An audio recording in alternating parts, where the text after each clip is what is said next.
You can see I have a flat tire, completely flat.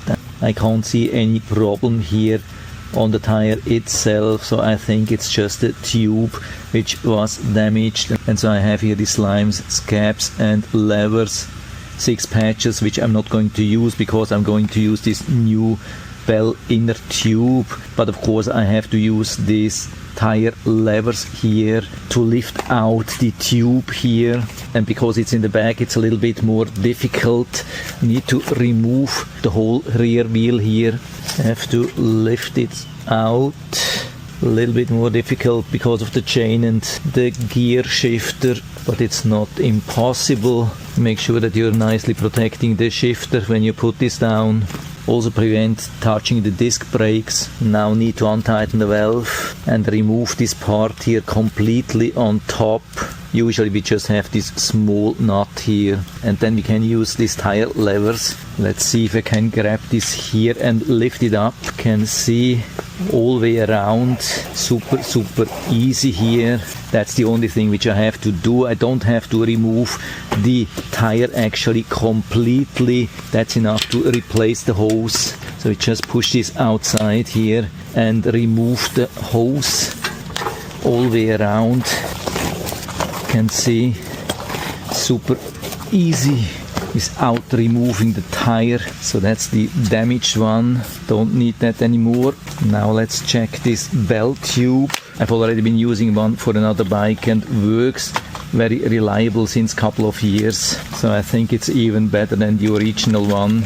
It makes a good impression. Of course we also have to remove this part here. So here we had the valve.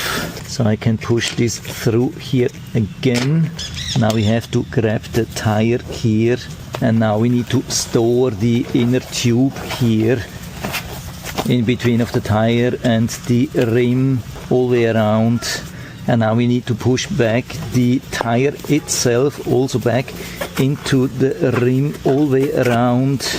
Super easy, no tools needed, at least not as long as the inner tube is not inflated. We just leave it like that. Now I'm replacing the shredder valve, or actually convert it to this shredder valve with this adapter here. Something which I highly recommend. It's much easier. You can inflate that almost everywhere. Presta usually hard to find, while shredder you can find almost everywhere. Now using this Eaton Wolf tire inflator here to inflate a little bit, not too much at the beginning, trying to feel if everything is okay, making sure that everything is okay, that it feels nice and even.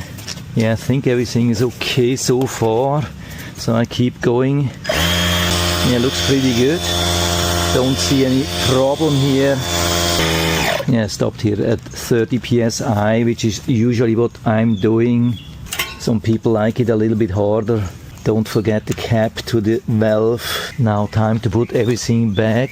Yeah, actually we can do it like that. I think it's nice and soft, so nothing should happen. We pull the chain a little bit up, so we need to align it somewhere here. Okay, I think that's not bad. Make sure that the chain goes around the gears. I think that's not too bad. I think nicely aligned everything again. Also disc brake perfect.